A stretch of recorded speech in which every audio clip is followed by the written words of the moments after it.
Hi hello ಗೆಳೆಯರೇ, ನಮಸ್ತೆ. HMG classic info ಚಾನಲ್ಗೆ ತಮ್ಮೆಲ್ಲರಿಗೂ ಸ್ವಾಗತ. ಈ ಒಂದು ವಿಡಿಯೋದಲ್ಲಿ ಕರ್ನಾಟಕ ರಾಜ್ಯ ಸಹಕಾರಿ ಗ್ರಾಹಕರ ಮಹಾಮಂಡಳಿ ನಿಯಮಿತ ಈ ಒಂದು ಮಂಡಳಿಯಲ್ಲಿ ನೇಮಕಾತಿ ಪ್ರಕಟಣೆಯಾಗಿದೆ. ಜನವರಿ 8, 2026ರಂದು ಈ ಒಂದು ನೇಮಕಾತಿಯ ನೋಟಿಫಿಕೇಷನ್ನ ಬಿಡಲಾಗಿದೆ.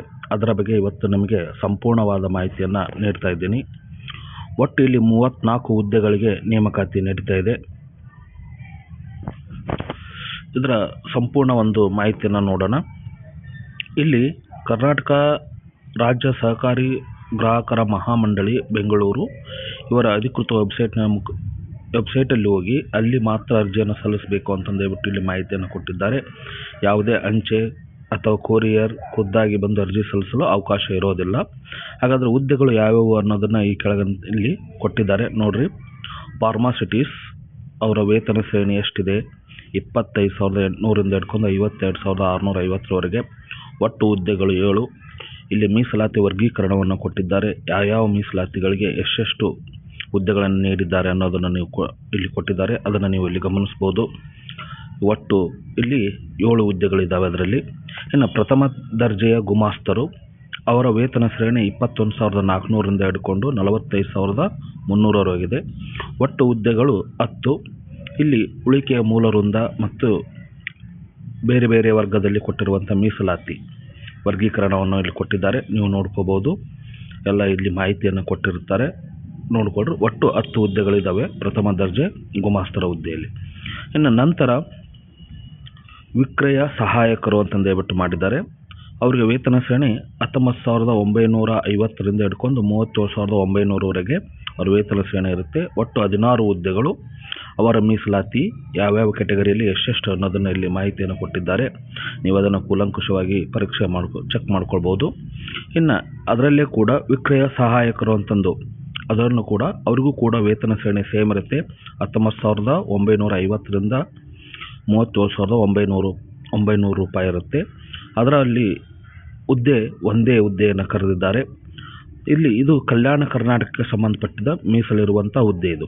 ಈ ಒಂದು ಹುದ್ದೆ ಏನಿದೆಯಲ್ಲ ವಿಕ್ರಯ ಸಹಾಯಕರು 2, ಇದರಲ್ಲಿ ಒಂದೇ ಹುದ್ದೆ ಇದ್ದು ಅದು ಕಲ್ಯಾಣ ಕರ್ನಾಟಕಕ್ಕೆ ಸಂಬಂಧಪಟ್ಟ 371J ಮೀಸಲು ಹುದ್ದೆ ಆಗಿರುತ್ತಿದ್ದು ಅಂತಂದು. ಅದು ಕೂಡ ಏನಪ್ಪ ಅಂದರೆ ಸಾಮಾನ್ಯ ವರ್ಗಕ್ಕೆ ಕೊಟ್ಟಿರುತ್ತಾರೆ ಒಂದು ಅನ್ನೋದಲ್ಲಿ ಗಮನಿಸಬೇಕು. ಇನ್ನು ಮಹಿಳೆ ಮತ್ತು ಗ್ರಾಮೀಣ ಅಭ್ಯರ್ಥಿಗಳು ಯಾವ ವರ್ಗಕ್ಕೆ ಸೇರುತ್ತಾರೆ, ಅವರು ಏನೇನು ದಾಖಲಾತಿಗಳನ್ನು ಹೊಂದಿರಬೇಕು ಅದರ ಸಂಪೂರ್ಣ ಮಾಹಿತಿಯನ್ನು ಇಲ್ಲಿ ಕೊಟ್ಟಿರ್ತಾರೆ, ನೋಡ್ಕೋಬೇಕು. ಅವರ ಮೀಸಲಾತಿ ಮೇಲಿನ ಅಂಕಣ ಯಾವ ರೀತಿ ನಾವು ನೋಡ್ಕೋಬೋದು ಅನ್ನೋದನ್ನು. ಇನ್ನು 371J ಅದು ಕೂಡ ಇಲ್ಲಿ ನೋಡ್ಕೋಬೋದು. ಇನ್ನು ವಿದ್ಯಾರ್ಹತೆ ಏನಪ್ಪ, ಇಲ್ಲಿ ವಿದ್ಯಾರ್ಹತೆ ಅಂದರೆ ನೋಡ್ಕೊಳ್ರಿ. ಫಾರ್ಮಾಸಿಟಿಸ್ಗಳಿಗೆ ಸರ್ಕಾರದ ಅಂಗೀಕೃತ ಸಂಸ್ಥೆಯ ಡಿಪ್ಲೊಮಾ ಇನ್ ಫಾರ್ಮಸಿ ಪರೀಕ್ಷೆಯಲ್ಲಿ ತೇರ್ಗಡೆ ಆಗಿರಬೇಕು. ಕಂಪ್ಯೂಟರ್ ಆಪರೇಷನ್ ಮತ್ತು ಅಪ್ಲಿಕೇಶನ್ನಲ್ಲಿ ಜ್ಞಾನ ಹೊಂದಿರಬೇಕು. ಕನ್ನಡವನ್ನು ಓದುವ ಸಾಮರ್ಥ್ಯದ ಜೊತೆಗೆ ಕನ್ನಡ ಜ್ಞಾನ, ಬರೆಯುವಿಕೆ, ಕನ್ನಡವನ್ನು ಸ್ಪಷ್ಟವಾಗಿ ಮಾತನಾಡಬೇಕು ಮತ್ತು ಅರ್ಥ ಮಾಡಿಕೊಳ್ಳಬೇಕು. ಇಷ್ಟು ಅವರ ಫಾರ್ಮಾಸಿಟಿಸ್ ಹುದ್ದೆಗೆ ಅಪ್ಲೈ ಮಾಡುವಂಥವರು ಈ ಜ್ಞಾನವನ್ನು ಹೊಂದಿರಬೇಕು ಮತ್ತು ಅವರ ಕ್ವಾಲಿಫಿಕೇಷನ್ ಆಗಿರುತ್ತೆ. ಇನ್ನು ಪ್ರಥಮ ದರ್ಜೆ ಗುಮಾಸ್ತರು ಅವರಿಗೆ ಭಾರತದ ಕಾನೂನು ಅಡಿಯಲ್ಲಿ ಸ್ಥಾಪನೆಯಾದ ವಿಶ್ವವಿದ್ಯಾಲಯದಿಂದ ಯಾವುದೇ ಪದವಿಯನ್ನು ತೇರ್ಗಡೆಯಾಗಿರಬೇಕು. ಯಾವುದೇ ಆಗಿರಲಿ, BA ಆಗಿರಲಿ, BCom ಆಗಿರಲಿ ಅಥವಾ BSc ಆಗಿರಲಿ, ಯಾವುದೇ ಒಂದು ಪದವಿಯನ್ನು ತೇರ್ಗಡೆಯಾಗಿರಬೇಕು. ಕಂಪ್ಯೂಟರ್ ಆಪರೇಷನ್ಸ್ ಮತ್ತು ಅಪ್ಲಿಕೇಶನ್ ಜ್ಞಾನವನ್ನು ಹೊಂದಿರಬೇಕು, ಇದು ಕಡ್ಡಾಯ. ಕನ್ನಡವನ್ನು ಓದುವ ಸಾಮರ್ಥ್ಯದ ಜೊತೆಗೆ ಕನ್ನಡ ಜ್ಞಾನ, ಬರೆಯುವಿಕೆ, ಕನ್ನಡವನ್ನು ಸ್ಪಷ್ಟವಾಗಿ ಅಥವಾ ಸ್ವಚ್ಛವಾಗಿ ಮಾತನಾಡಬೇಕು ಮತ್ತು ಅರ್ಥ ಮಾಡಿಕೊಳ್ಳಬೇಕು. ಇನ್ನು ವಿಕ್ರಯ ಸಹಾಯಕರು ಈ ಹುದ್ದೆಗೆ ದ್ವಿತೀಯ PUCಯಲ್ಲಿ, ಇದು PUC ಆಗಿದ್ದರೆ ಸಾಕು. ಸಹಾಯಕ ಹುದ್ದೆಗೆ ದ್ವಿತೀಯ PUCಯಲ್ಲಿ ತೇರ್ಗಡೆಯಾಗಿರಬೇಕು. ಕಂಪ್ಯೂಟರ್ ಆಪರೇಷನಲ್ ಮತ್ತು ಅಪ್ಲಿಕೇಶನ್ ಜ್ಞಾನ ಹೊಂದಿರಬೇಕು. ಕನ್ನಡವನ್ನು ಸ್ಪಷ್ಟವಾಗಿ ಓದುವುದರ ಜೊತೆಗೆ ಬರೆಯುವ ಮತ್ತು ಮಾತನಾಡುವ ಕೌಶಲ್ಯ ಅವ್ರಿಗಿರಬೇಕು ಅಂತಂದು. ಇಷ್ಟು ಅವರ ವಿದ್ಯಾರ್ಹತೆ ಆಯಿತು. ಇನ್ನು ತದನಂತರ ವಯೋಮಿತಿ ಎಷ್ಟು ವರ್ಷ ಆಗಿರುತ್ತೆ ಅನ್ನೋದು ನೋಡಿದಾರಪ್ಪ ಅಂದರೆ, ಸಾಮಾನ್ಯ ವರ್ಗದವರಿಗೆ ಕನಿಷ್ಠ 18 ವರ್ಷ. ಅಲ್ಲಿ ಗರಿಷ್ಠ ವರ್ಷವನ್ನು ಕೊಟ್ಟಿದ್ದಾರೆ, 3 ವರ್ಷ ಸಡಿಲಿಕೆಯನ್ನು ಕೊಟ್ಟಿದ್ದಾರೆ. 35 ವರ್ಷ ಪ್ಲಸ್ 3 ವರ್ಷ ಸಡಿಲಿಕೆ, ಒಟ್ಟು 38 ವರ್ಷ ಒಳಗಿರಬೇಕು ಅಂತ, 38 ವರ್ಷ ಮೀರಿರಬಾರ್ದು ಅಂತ. ಇನ್ನು ಪ್ರವರ್ಗ 2A, 2B, 3A, 3B ಇವರಿಗೆ ಕನಿಷ್ಠ 18 ವರ್ಷ, ಅವರಿಗೆ 38 ವರ್ಷ ಇರುತ್ತೆ ಪ್ಲಸ್ 3 ವರ್ಷ ಸಡಿಲಿಕೆಯನ್ನು ಕೊಟ್ಟಿರುತ್ತಾರೆ. 41 ವರ್ಷ ಮೀರಿರಬಾರ್ದು.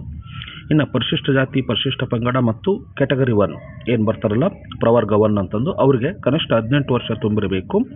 40 ವರ್ಷ ಪ್ಲಸ್ 3 ವರ್ಷ ಸಡಿಲಿಕ್ಕೆ 43 ವರ್ಷದ ಒಳಗಿರಬೇಕು ಅಂತಂದು ಹೇಳ್ಬಿಟ್ಟು ಈ ಒಂದು ವಯೋಮಿತಿಯನ್ನು ನೀಡಿರ್ತಾರೆ ಅಂತಂದು. ಹಾಗಾದರೆ ಅರ್ಜಿ ಶುಲ್ಕ ಎಷ್ಟಿರುತ್ತೆ ಅನ್ನೋ ನೋಡಿದ್ರಪ್ಪ ಅಂದರೆ ಪರಿಶಿಷ್ಟ ಜಾತಿ, ಪರಿಶಿಷ್ಟ ಪಂಗಡ ಮತ್ತು ಪ್ರವರ್ಗ 1 ಹಾಗೂ ವಿಕಲಚೇತನರ ಅಭ್ಯರ್ಥಿಗಳಿಗೆ 500 ರೂಪಾಯಿ, ನೆನ್ಪಿಟ್ಕೊಳ್ರಿ 500 ರೂಪಾಯಿ ಇರುತ್ತೆ. ಇನ್ನು ಇತರೆ ವರ್ಗದ ಅಭ್ಯರ್ಥಿಗಳಿಗೆ 1000 ರೂಪಾಯಿ. ಇವರೆಲ್ಲ ನೆನ್ಪಿಟ್ಟಬೇಕು. ಪ್ರವರ್ಗ ನೆನ್ಪಿಟ್ಟು ಯಾವ್ಯಾವ ಅನ್ನೋದು ನೋಡಿ, ಪರಿಶಿಷ್ಟ ಜಾತಿ,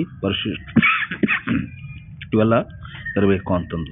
ಇನ್ನು ಅರ್ಜಿ ಸಲ್ಲಿಸಲು ಪ್ರಾರಂಭದ ದಿನಾಂಕಗಳು ಯಾವಾಗ, ಎಲ್ಲಿಂದ ಎಲ್ಲಿವರೆಗೂ, ಪ್ರಾರಂಭ ದಿನಾಂಕ ಯಾವಾಗ ಮತ್ತು ಕೊನೆಯ ದಿನಾಂಕ ಯಾವಾಗ ಅಂತ ಕೊಟ್ಟಿದ್ದಾರೆ. ಅರ್ಜಿ ಸಲ್ಲಿಸಲು ಪ್ರಾರಂಭ ದಿನಾಂಕ 9/1/2026 ಅಂದರೆ ಜನವರಿ 9ರಿಂದ ಪ್ರಾರಂಭ ಆಗಿ ಕೊನೆಯ ದಿನಾಂಕ ಬಂದ್ಬಿಟ್ಟು ಫೆಬ್ರವರಿ 7 ಕೊನೆಯ ದಿನಾಂಕ ಆಗಿರುತ್ತೆ ಅಂತಂದು. ಇನ್ನು ಇಲ್ಲಿ ಸೂಚನೆಗಳನ್ನು ಕೊಟ್ಟಿದ್ದಾರೆ. ಅನೇಕ ಸೂಚನೆಗಳಿದ್ದಾವೆ. ನೇಮಕಾತಿಯಲ್ಲಿ ಏನೇನಿರಬೇಕು, ಏನೇನಿಲ್ಲ, ಅರ್ಜಿಯನ್ನು ಹೇಗೆ ಸಲ್ಲಿಸಬೇಕು, ಅದರೆಲ್ಲ ಸೂಚನೆಗಳನ್ನು ಇಲ್ಲಿ ಕೂಲಂಕಷವಾಗಿ ಕೊಟ್ಟಿದ್ದಾರೆ. ಅಭ್ಯರ್ಥಿಗಳು ಆನ್ಲೈನ್ ಮೂಲಕ ಅರ್ಜಿಯನ್ನು ಭರ್ತಿ ಮಾಡುವ ಮೊದಲು ಈ ಕೆಳಗಂಡ ಅಂಶಗಳನ್ನು ಓದ್ಕೋಬೇಕು. ಯಾವ ಹಂತಗಳಲ್ಲಿ ಏನೇನಿದ್ದಾವೆ ಅನ್ನೋದನ್ನು ಇಲ್ಲಿ ಸ್ಪಷ್ಟವಾಗಿ ಓದ್ಕೊಳ್ರಿ.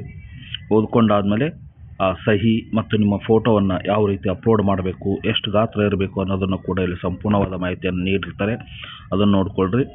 ಆನಂತರ ಇವೆಲ್ಲ ಅಪ್ಲೋಡ್ ಮಾಡಬೇಕು. ಆಮೇಲೆ ಅಪ್ಲೋಡ್ ಆದಮೇಲೆ ನಿಮ್ಮ ಪ್ರಿಂಟನ್ನು ಫೈನಲ್ ನೋಡಿಕೊಂಡು ನೇಮಕಾತಿ ಅರ್ಹತೆಗಳು ಏನೇನಿರಬೇಕು ಅನ್ನೋದನ್ನು ಅರ್ಹತೆಗಳನ್ನು ಕೊಟ್ಟಿದ್ದಾರೆ. ಭಾರತೀಯ ನಾಗರಿಕತ್ವದ್ದು ಸಾಮಾನ್ಯವಾಗಿರುತ್ತವೆ. ನೀವು ಕೂಲಂಕುಷವಾಗಿ ವೆಬ್ಸೈಟ್ಗೆ ಭೇಟಿ ನೀಡಿ ಈ ಒಂದು ನೇಮಕಾತಿಯ ಕೆಲವು ಅಂಶಗಳನ್ನು ಓದ್ಕೋಬೇಕಾಗುತ್ತೆ ಅಂತಂದು. ಯಾವ ಸಂದರ್ಭದಲ್ಲಿ ನೇಮಕಾತಿ ಅನರ್ಹತೆ ಆಗುತ್ತೆ ಅನ್ನೋದನ್ನು ಕೂಡ ಇಲ್ಲಿ ಕೊಟ್ಟಿದ್ದಾರೆ. ಅದನ್ನು ನೀವು ಓದ್ಕೋಬೇಕು. ಸಂಪೂರ್ಣ ಮಾಹಿತಿಯನ್ನು ತಿಳ್ಕೊಂಡಿದ್ರೆ ಒಳ್ಳೆಯದು ಅಂತ. ಇನ್ನು ಆಯ್ಕೆ ವಿಧಾನ ಹೇಗಿರುತ್ತೆ ಅನ್ನೋದನ್ನು ಹೇಳ್ತಿದ್ದಾರೆ.